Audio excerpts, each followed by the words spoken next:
Time check. It's 3:30 in the morning here at alas 3:30 ng hapon dyan sa atin sa Pilipinas. Ito po si Kuya Kiko. Live po tayo ngayon. Start po natin ng isang makabagbag damdaming awitin tungkol sa ating bayan. Ito po, pakinggan nyo.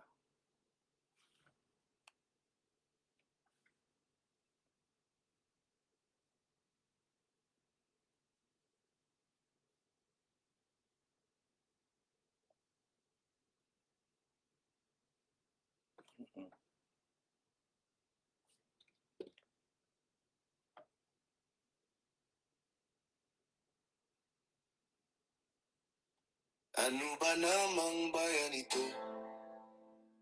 Sa dilim ng gabi, naliligaw. Mga kriminal sa lansangan, lumalabas tuwing gabi, walang takot. Pulis sa kalsada ay parang estatwa, walang galaw, walang aksyon. Ang batas na dapat proteksyon, ginawa ng mga magnanakaw na nasa taas. Mga mambabatas na binabago ang prinsipyo, depende sa kanilang bulsa at pansariling interes. Ano ba namang bayan ito? Saan tayo patungo?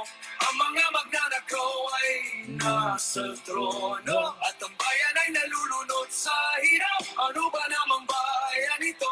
Kailan magbabago? Ang mga kriminal ay tumatakas at ang mga tao ay naghihirap. Mga bata sa kaliwalang pagkain, mga magulang ay hirap sa buhay. Ang pera ng bayan ay nalalagas sa mga buksan ng mga kurakot. Ang mga pangako ay parang hangin, walang sesay, walang kabuluhan. Ang mga tao ay nagtitiis sa kahirapan at kawalan ng pag-asa. Ano ba namang bayan ito? Saan tayo patungo? Ang mga magnanakaw ay nasa trono at ang bayan ay nalulunod sa hirap. Ano ba namang bayan ito? Kailan magbabago? Ang mga kriminal ay tumatakas at ang mga tao ay naghihirap. Kailangan nating magkaisa para sa bayan nating mahal. Labanin ang mga masasamang loob at ibalik ang katarungan. Ano ba namang bayan ito? Saan tayo patungo? Ang mga Oo nga, no? Ano ba namang bayan tayo? Saan kaya nga tayo patutungo? Lahat ng mga politiko, mga nasa gobyerno, mga leader ng ating bansa, lahat magnanakaw. Sino may kasalanan?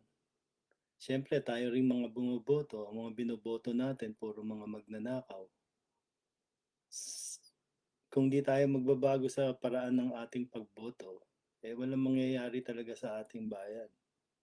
Ikaw ay nasa trono at ang bayan ay nalulunod sa hirap. Yun nga, sabi yung mga leader natin, mga nasa trono. Sila yung mga magnanakaw. Ano ba namang bayan ito? Kailan magbabago? Ang mga kriminal ay tumatakas. Tingin ko, hindi rin naman magbabago yan kung hindi rin tayo magbabago sa paraan ng ating pagboto, di ba? At ang mga tao ay naghihirap.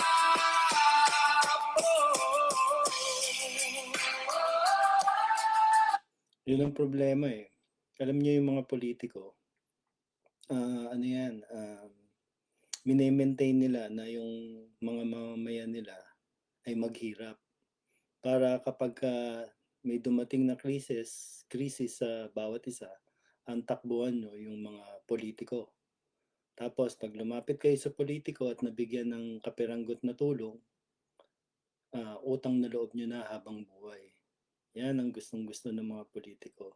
Yung nananatili tayong mahirap, nananatili kayong mahirap para ang utang na loob nyo sa kanila ay habang buhay.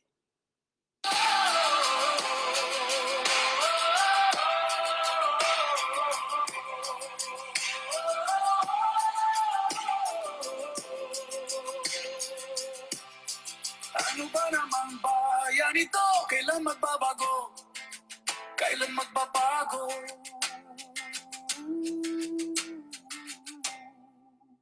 Ayan po. Salamat po. Ano ba namang bayan ito? Sa dilim ng gabi, Meron pa pala. naliligaw. Mga kriminal sa lansangan, lumalabas tuwing gabi, walang takot. Pulis sa kalsada ay parang estatwa, walang galaw, walang aksyon.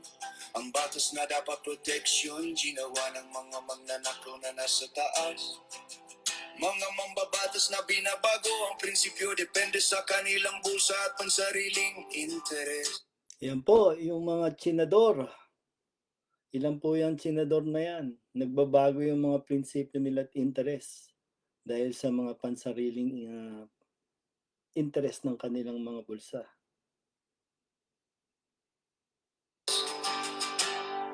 Ano ba namang bayan ito? Saan tayo patungo? Ang mga magnanakaw ay nasa trono at ang bayan ay nalulunod sa hirap. Ano ba namang bayan ito? Kailan magbabago? Ang mga kriminal ay tumatakas at ang mga tao ay naghihirap. Mga bata sa kaliwalang pagkain, mga magulang ay hirap sa buhay. Ang pera ng bayan ay nalalagas sa mga bulsa ng mga kurakot. Ang mga pangako ay parang hangin, walang sesay, walang kabuluhan. Ang mga tao ay nagtitiis sa kahirapan at kawalan ng pag-asa. Ano ba namang bayan ito? Saan tayo patungo? Ang mga magnanakaw ay nasa trono at ang bayan ay nalulunod sa hirap. Ano ba namang bayan ito? Kailan magbabago? Ang mga kriminal ay tumatakas at ang mga tao ay naghihirap. Kailangan nating magkaisa para sa bayan nating mahal. Labanin ang mga masasamang loob at ibalik ang katarungan. Ano ba namang bayan ito? Saan tayo patungo? Ang mga magnanakaw ay nasa trono at ang bayan ay nalulunod sa hirap. Ano ba namang bayan ito? Kailan magbabago? Ang mga kriminal ay tumatakas at ang mga tao ay naghihirap.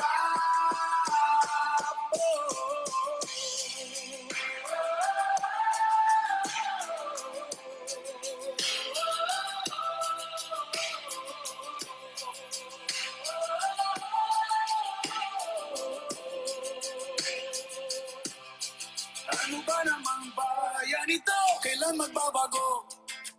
Kailan magbabago?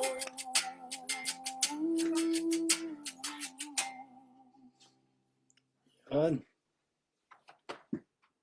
Ayan po. Kamusta po mga kababayan? Ito po si Kuya Kiko. Ano ba maganda nating pag-usapan? Unang-una, siyempre, itong ating Vice Presidente ni si Sara Duterte. Nagpahayag siya na napakadali lang daw magpadala ng eroplano dyan sa gitnang silangan, dyan sa Middle East. Dahil nga may mga kaguluhan dyan at marami tayong mga kababayan na gustong umuwi, gustong magpa-repatriation. So, in-interview siya ni, I think si Banat Bay ba yan? Saka yung isa may kasama siya. Tinanong siya kung ano daw ang dapat gawin dahil sarado ang airspace. Ang sagot ni Sara Duterte, nagyabang, ay hindi yan madali lang magpadala ng eroplano. Nasubukan na raw niya yan nung COVID. Iba naman yung situation ng COVID saka ngayong gera sa Middle East. Yung mga airspace sa Middle East, pag sinubukan mong dumaan dyan, sigurado patutumbahin yung eroplano mo, ibabagsak yung eroplano mo. Yung kumbaga, may masabi ang ating Vice Presidente na makapagyabang na napakadali lang daw magpadala ng eroplano dyan sa Middle East. Parang nag-start na siya ng kanyang pambubudol. Napakaaga pa, 2 taon pa bago ang eleksyon ng 2028 mukhang nambubudol na. Manang-mana talaga sa pinagmanahan. Di ba? Paano ka makakapagpadala ng eroplano kung ang airspace sarado? Sabi nga ng ilan, saan dadaan? Sa outer space? O kaya kung gusto niya, total marami siyang pera, paggawa siya ng tunnel papunta sa Middle East para madaling makapagpadala ng eroplano. Ay nako.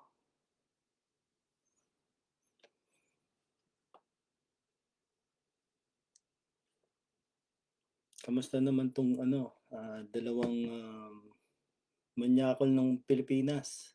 Si Topacio, si Atty. Topacio, si Mr. Pogi ng Pilipinas. Ha? Mukhang napakabastos nitong mama na to. Abogado pa naman na turingan. Kaya marami ang gustong ipatanggal ang kanyang lisensya bilang abogado. Talagang dapat lang naman na matanggalan tong mama nito ng lisensya. Biro mo bilang isang abogado, basta nasa isip mo daw na rape, duklutin yung babae na yun, hindi daw kasalanan yun. Siguro sa kanya hindi kasalanan yun dahil nakasanayan niya na. Pero syempre, meron tayong Diyos na nasa taas. Paano mo masasabing hindi kasalanan yun? Yung kumbaga itong tao na to, yung binibigay na moral sa mga Pilipino, kumbaga binababa niya yung moral ng Pilipino. Parang gusto niya kainin yung mga pananaw niya. Kahit kahit hindi tama, sasabihin na tama yun. At talaga abogado. Yung lahat ng tama, gusto gawing yung lahat ng mali gustong gawing tama. Ha? Ito naman si Bong Suntay na sayang naturingan pa naman taga Quezon City ako. Grabe, may bastos pala tayong congressman sa Quezon City. Yeah? Hinalimbawa pa si Ann Curtis, hindi na lang sinarili yung kamanyakol niya. Yeah? Ang masama pa nun, ito palang si Boy Suntay, may 2 anak na babae. Grabe.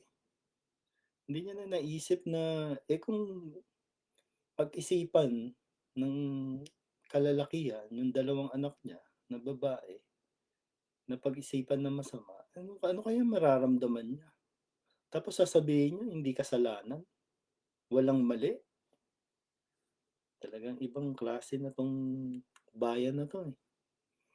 Talagang ang hari kasi nung Haring Bastos kasi na nasa ICC, yun yung nagpasimuno eh. Ito, isa-isa, itong 2 tao na to, si Topacio saka si Suntay. Ito yung isa sa mga naklaw ni Tatay Digong. Pero ako parang ayoko tawagin Tatay Digong dahil hindi naman siya naging Tatay Digong. Naging siya. Naging naging tatay ba siya sa inyo? Ha? Tama ba na may tatay ka na ipapapatay yung mga anak mo, mga kapwa Pilipino natin? Mahina ang audio ko pala. Okay. Salamat, salamat. Salamat. Gerardo Tamayo. Bakit mahina? Sound. Baka malakas na.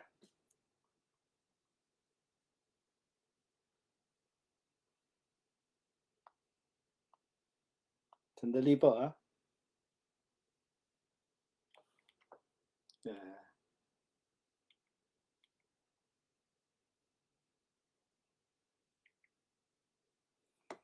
ayan. Binabati ko si Gerardo Tamayo. Salamat. Mahina daw ang audio natin. Okay na po ba? Yan. Nasaan na ba tayo? Yung tatay nating tinuturing na hari ng bastos na nasa ICC ngayon. Biro mo, nakakulong na. Pero ang problema, nanganak siya. Kahit hindi babae si Tatay Digong, nanganak. Nanganak ng mga Pilipinong bastos. Gaya nga ni Atty. Topacio na na kung ano-anong mga pinagsasabi. Kahit daw rapin, duklutin, o kung anong gawin sa babae. Basta naisip mo lang daw. Hindi daw kasalanan yun. Napakagaling na abogado. Talagang abogado. Talagang yung moral ng Pilipino, ano niya eh. Alam niya, kaya niya ibaba yung mga moral ng Pilipino. Pwede na daw yung audio natin. Ito naman si paring Bong Sontay, na turingan pa naman akong taga Quezon City. Ang saklap na meron tayo sa Quezon City na saksakan ng bastos. Hinayupak sa kabastusan si Bong Sontay. Ang problema, may dalawa rin siyang anak na babae. Ako, may dalawa rin akong anak na babae. 'Di ba? Paano kung sa anak mo 'yun gawin na sabihan niya na nakita ko yung si Ann Curtis, nakita ko yung anak mo. Ang ganda pala, ang sexy.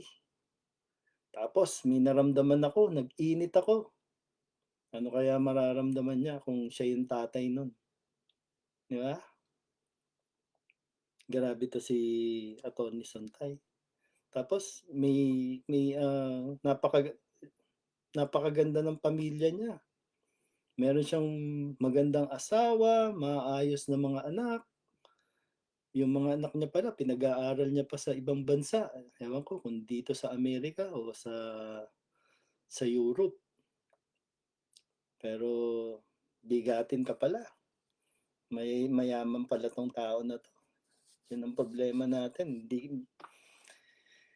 Ang liit-liit lang din ng mga sweldo ng mga congressman, pero kayang-kayang magpaaral dito sa Amerika na ang halos tuition fee rito yung maabot ng 5 milyon kada isang taon sa peso. Pera pa yung mga accommodation saka mga pagkain, mga baon nito kakainin. Pera pa yung mga airfare nito pagka bakasyon ay pabalik-balik lang. Si Small Laude, yung mga anak niya na nakikita nating ganun, yun talagang may pera. At saka wala sa politika. Kilala nating mayayaman yun at negosyante sa Pilipinas. Pero etong si Bong Sontay, hindi ko alam kung bakit nakakapagpaaral ng ganun. Dapat ma-check din yung salin nito. Di ba? Kamusta na?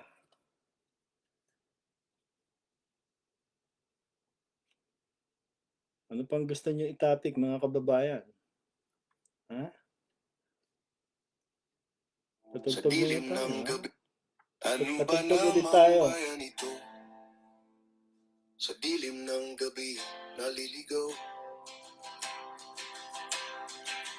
Mga kriminal sa lansangan, lumalabas tuwing gabi, walang takot. Pulis sa kalsada ay parang estatwa, walang galaw, walang aksyon. Ang batas na dapat proteksyon, ginawa ng mga magnanakaw na nasa taas. Mga mambabatas na binabago ang prinsipyo, depende sa kanilang bulsa at pansariling interes. Ano ba namang bayan ito? Saan tayo patungo? Ang mga magnanakaw ay nasa trono, at ang bayan ay nalulunod sa hirap. Ayun nga, yung mga magnanakaw nga sa atin, nasa trono. Sino ba may kasalanan nito? Sino ba nagluklok sa kanila? Di ba tayo rin? Ang problema, boto tayo ng boto ng mga magnanakaw. So, sila yung nilalagay natin sa trono para magnakaw. Tapos magrereklamo tayo na bilyon-bilyon, trilyon-trilyon ang ninanakaw ng mga to. Ano ba namang bayan ito? Kailan magbabago? Ang mga kriminal ay tumatakas at ang mga tao ay naghihirap. Yun nga, no, kapag nabuko tong mga kriminal na to, dahil sa sobrang bilyon-bilyong piso na yung nakurakot, kayang-kaya nang lumipad ng ibang bansa at doon na manirahan. Katulad ni Saldico, na hindi mo na makita kung nasaan. Pinagpapasasaan na yung mga taxpayer nating mga Pilipino. Di ba? Napakasaklap naman ng buhay ng Pilipino, di ba? Ano ba namang bayan nga talaga to? Mga bata sa kaliwalang pagkain, mga magulang ay hirap sa buhay. Ang pera ng bayan ay nalalagas sa mga buksan ng mga kurakot. Ang mga pangako ay parang hangin, walang sesay, walang kabuluhan. Ang mga tao ay nagtitiis sa kahirapan at kawalan ng pag-asa. Ano ba namang bayan ito? Saan tayo patungo? Ang mga magnanakaw ay nasa trono at ang bayan ay nalulunod sa hirap. Ano ba namang bayan ito? Kailan magbabago? Ang mga kriminal ay tumatakas at ang mga tao ay naghihirap. Kailangan nating magkaisa para sa bayan nating mahal. Labanin ang mga masasamang loob at ibalik ang katarungan. Ano ba namang bayan ito? Saan tayo patungo? Ang mga magnanakaw ay nasa trono at ang bayan ay nalulunod sa hirap. Ano ba namang bayan ito? Kailan magbabago? Ang mga kriminal ay tumatakas at ang mga tao ay naghihirap.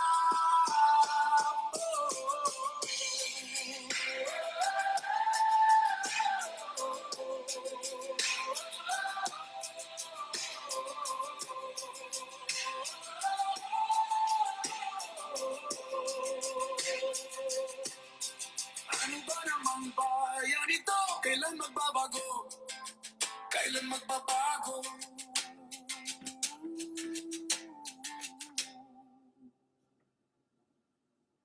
Ano ba namang bayan ito?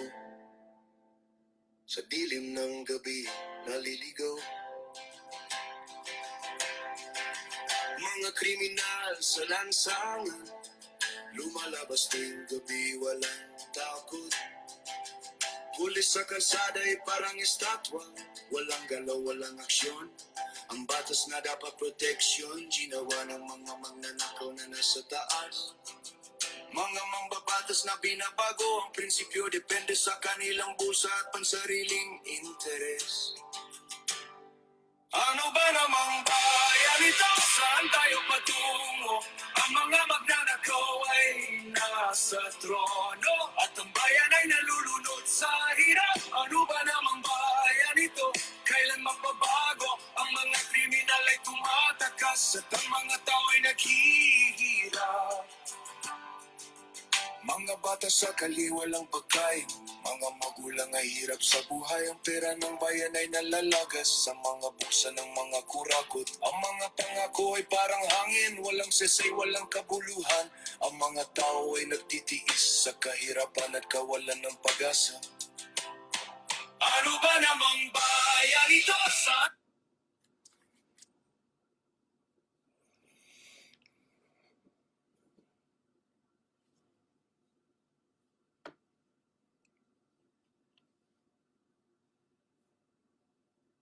Ayun.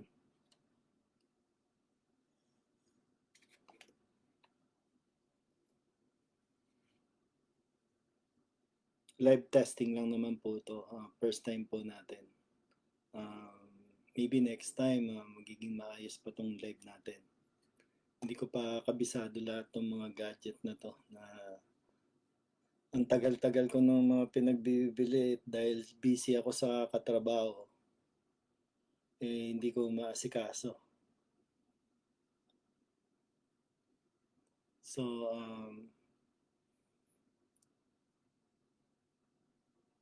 start na po tayo ulit ng live. Ang layunin po ng live na to, sana po wala na tayong maiupong Duterte sa Pilipinas. dahil ang pamilya Duterte talaga pong binaba ang moral ng mga Pilipino. Ginawa pong utak kriminal ang mga Pilipino. Ginawa pong bastos ang mga Pilipino. Ginawa pong korap ang mga Pilipino.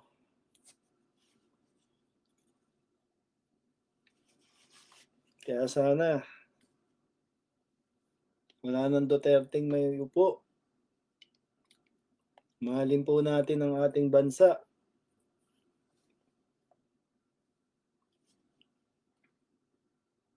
Pero pasalamat na rin po tayo na yung yung Haring Bastos, yung pinakamambubudol ng Pilipinas na nagpalubog ng sangkaterbang utang sa Pilipinas nasa dahig na at humihimas na ng rehas na laking bagay na po sa atin yung mga Pilipino na nawala po itong Tatay Digong nila na kanilang sinasamba na iniidolo. Iniidolo dahil maraming pinapatay na Pilipino dahil mga adik daw. No, hindi yan justification na para mapababa ang krimen sa Pilipinas na pagpapatayin yung adik. Actually, ang crime related ng drugs is only 10%. Ang mas marami pong crime related yung alcohol related crime. So kung talagang gusto nating mapababa ang krimen sa bansa na gugustuhin natin yung style ni Tatay Digong nyo, di pati lahat ng lasinggero ipapapatay na rin ba natin? Ganun po ba yun? Alalahanin nyo po, ang sa pag-aaral sa buong mundo, only 10% lang po ang crime related sa droga, sa drugs. Ang pinakamataas po ay umaabot ng 65% ay yung alcoholism. Yan po yung tinatawag na crimes in relation to alcoholism. 65% po versus 10% ng drugs. So, i-compare nyo po yung 10% na drug-related crime saka alcohol-related crime na 65%. Diba? Hindi mo pwede i-justify yung ginawa ni Tatay Digong nyo. So kung talagang gusto niyang mapababa ang krimen sa Pilipinas, pati pala yung lahat ng lasinggero kailangan patumba niya. Di ba? Yan ba yung gusto nung ipagpatuloy ni Sara Duterte? Ano po, dapat nag-aaral po tayo, nagre-research kung tama ba yung mga justification ng mga mag-aamang Duterte nito. Ha? So,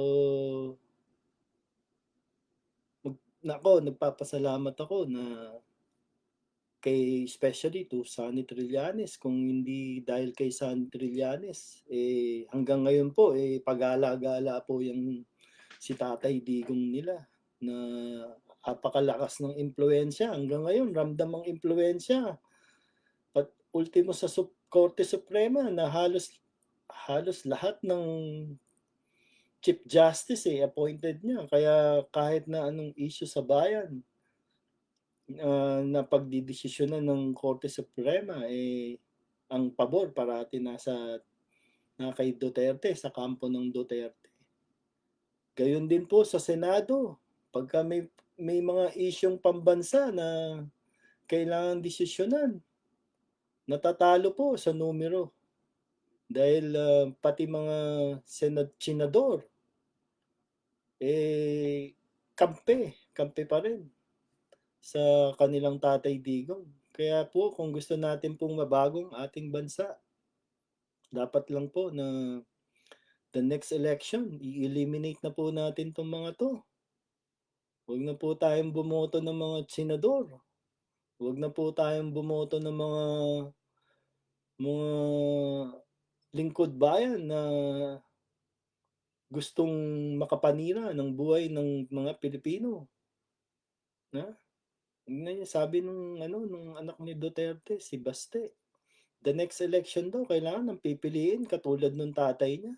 Katulad nung tatay niya na nagpapatay ng halos, 30,000 na Pilipino. Biruin mo yung 30,000 na Pilipino, imaginein mo na tatlong, Araneta Coliseum na punong-puno ng tao, gano'n pong karami yung pinapatay niya. Ewan ko po kung nakapasok na po kayo sa Araneta Coliseum. So, mga capacity po niyan, mga nasa 15,000, 'no? So, mga dalawang punong-puno ng Araneta Coliseum.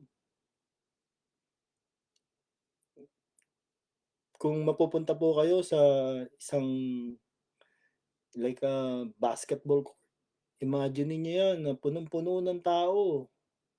Dalawang ganon. Dalawang ganon ang napaligpit ni Tatay Digong nyo. Kaya matuturing nyo ba na tatay yan? Mag-isip-isip po tayo sa susunod na eleksyon. Sana i-eliminate na po natin tong mga Duterte na to. Ha? So hanggang dito na lang po muna tayo. At ako'y matutulog na madaling araw dito sa amin. Sige po, salamat po.